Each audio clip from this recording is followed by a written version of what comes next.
Assalamualaikum warahmatullahi wabarakatuh. Alhamdulillahirrabbilalamin. Semoga di tengah pandemi COVID-19 ini kita masih diberi kesehatan dan selalu meningkatkan iman dan takwa kita, dan semoga langkah kita selalu diridhoi oleh Allah Subhanahu wa Ta'ala. Pada kesempatan hari ini yang akan saya angkat adalah bagaimana mematikan gejolak hawa nafsu. Kita tahu Allah menciptakan manusia itu dari dua unsur, dari tanah dan ruh. Kedua ini saling kontradiksi, saling bertolak belakang.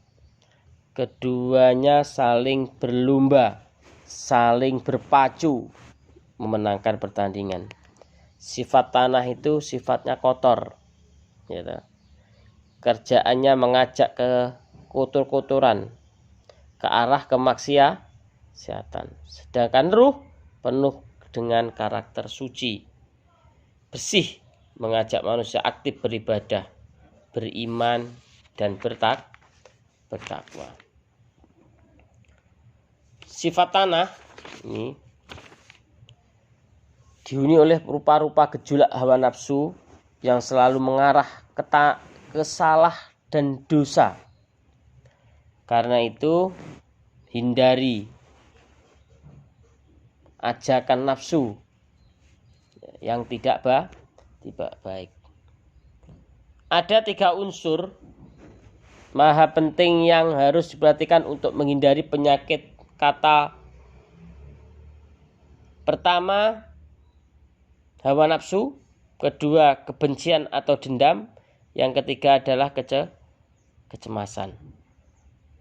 Perlu disadari, nafsu ini merupakan wabah penyakit yang sangat berbahaya buat kesehatan rohani seseorang. Virusnya bisa menggoti seseorang bak sakaratul maut di akhir hayat. Ya. Bahkan ada syair menganggap nafsu itu lebih keparat dari puluhan syaitan. Jagalah nafsumu, jangan sampai merasa aman dengan nafsu, sebab nafsu itu lebih jahat dari 70 syaitan. Alam raya yang menampung berjuta-juta, bermiliar-miliar manusia, tidak hanya dihuni orang-orang takwa yang selalu tunduk dan patuh akan perintah Allah, tetapi juga didiami oleh begitu membludak manusia penghamba nafsu. Nafsu seks, nafsu duniawi, nafsu jabatan, nafsu sombong, nafsu kikir, ribuan nafsu lainnya. Akan ke surga atau ke neraka seorang tergantung sejauh mana mengendalikan hawa nafsu.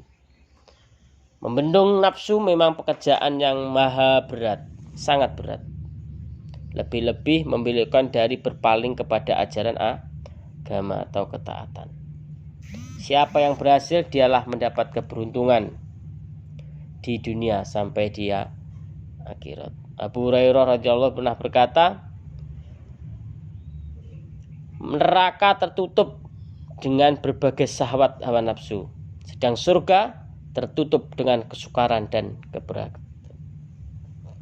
Menurut Imam Ghazali, bencana yang paling besar dalam kehidupan manusia adalah nafsu. Nafsu selalu mengajak-ngajak mencuri-curi, sandal di masjid, merampok, menyopet, menyopet.